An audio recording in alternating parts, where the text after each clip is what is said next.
This is another episode of Stand-Up Comedy, your host and MC, celebrating 40-plus years on the fringe of show business. Stories, interviews, and comedy sets from the famous and not so famous. Here's your host and MC, Scott Edwards. Hi, and welcome back to the show, man. We have some fun stuff for you today. A guy you've heard several times on my podcast. In fact, he's a regular, and the reason we put together the Magic Hat podcast, if you get a chance, go check it out.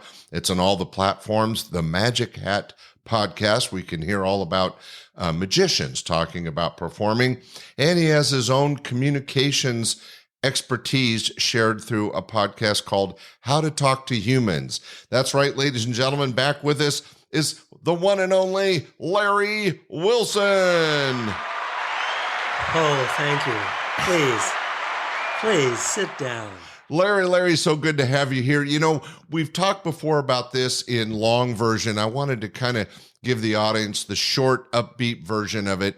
You're a world-class magician. You've been chosen Magician of the Year. You've performed on television, on stage, in huge concerts, opening up for people like Sammy Davis Junior and other huge names. But when it comes to your show, you make it so fun. You're a comic magician. We can all name some straight magicians. You make it fun, and you did it through Famous Magician School, which I think is just such a great premise. But can you share with the audience how, as a magician, you decided to bring in comedy, and where did Famous Magician School come from? Well, these are crazy for so many reasons. I have a teenage son, and he had to go someplace to another state or another city, and a friend of mine who lived there, who's known me forever, was kind enough to put him up for a couple nights. And so my son is texting me all the stuff about, hey, you know, Kent showed me this video of Famous Magician School. And I, of course, never thought anything about it. My son thought that was so funny and so crazy. Famous Magician School was a parody. I mean, it was already ancient by the time I started doing this. But I never saw myself, but I would see old examples in magazines and stuff. There was some like famous writers' school that I think, I'm just guessing now, but I think it was like after World War II, GIs coming home and on the GI Bill and stuff. So in the 50s, yeah. I think in the 50s, where they got like people who were recognized and famous authors formed some kind of, I don't know if it was a correspondence school. I think it was. And sometimes you'd see ads like in magazines, and there'd be like a picture of several famous authors and say, we're looking for people who like to write. And if I remember correctly, I mean, this is how we're going back into the annals of antediluvian times, where I can only barely remember, but I think you would, if you signed up for a famous writer school, they would send you in the mail lessons and you would write stuff, and then they would critique it and send it back to you or something like that. Right? No, I actually think I saw it, and there was even ads on the back of comic books and stuff. Yeah, it was and they weren't really expensive, but if they felt like you get a few million people sending them $5 each, they're going to be doing pretty good. What I loved about it was the way you introduced it. Now, I know you can do this on cue because you have it down. So if I was to, say, ladies and gentlemen, here's famous magician Larry Wilson, you would have... I would say, good evening. I am Larry Wilson. Those of you who don't recognize me as a world-famous magician, I've traveled all over the world, slept in the finest restaurants, eaten in the best hotels. No doubt many of you have wondered what it must be like to lead this wild, devil-may-care, madcap, jet-set sort of existence. Well, now at last you can. Yes, thanks to Famous Magician School. That's right. Famous Magician School. We're looking for people who like to turn tricks. That is such a great introduction. And then later on, you would elaborate and you take food stamps and, Right. whatever you want to The whole send thing in. is, it becomes a running gag where the length of instruction keeps changing.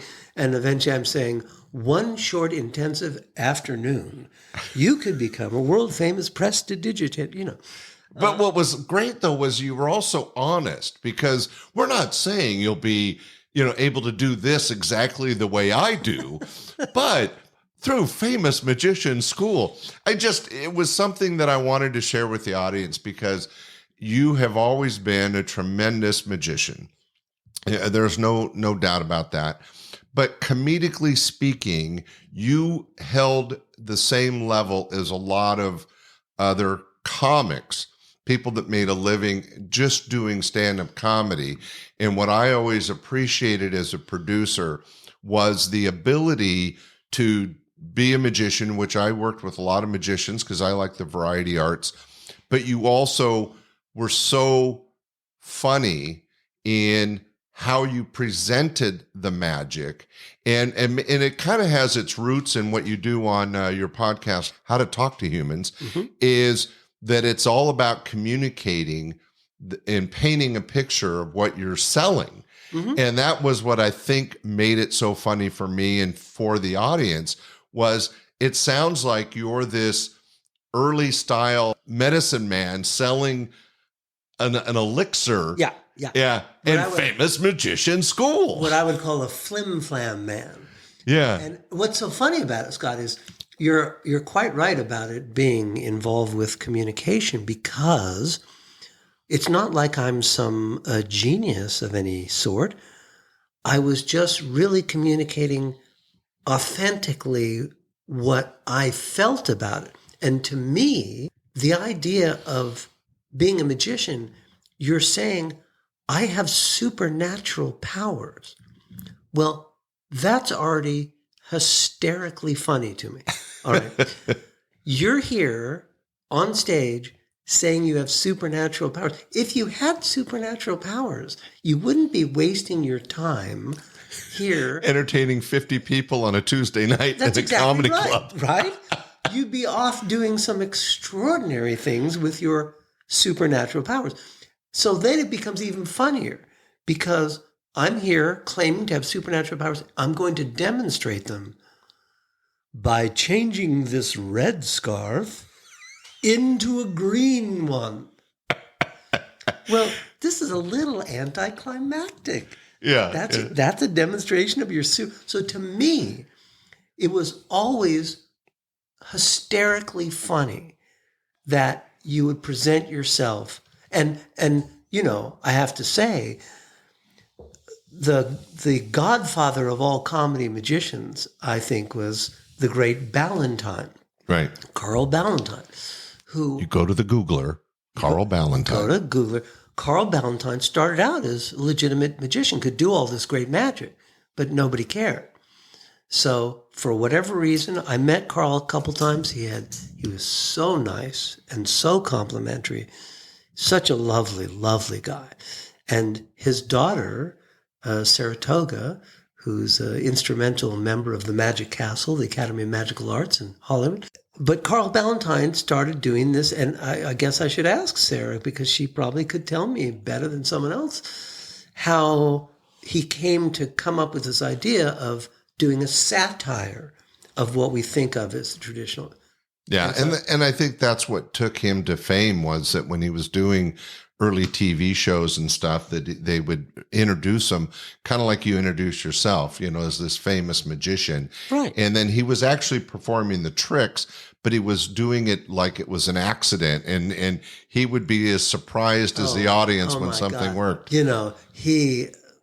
And of course, he had a sign that said, "The Great Ballantine," and his hyperbolic manner, as I'm saying this to you, it's pretty clear that this is where my performance comes from, is I'm emulating that hyperbolic manner of speech and behavior of the Great Ballantine.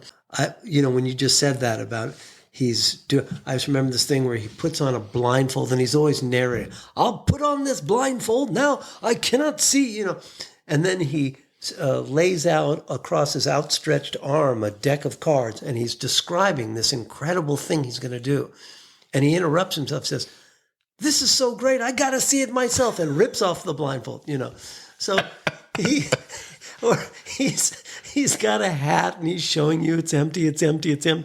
And he sets it on this table. He says, "I'm going to reach into this hat and pull out a live rabbit." And then you see him lean over the hat and say, "Get ready, buddy, I'm coming down." It was that over-the-top presentation.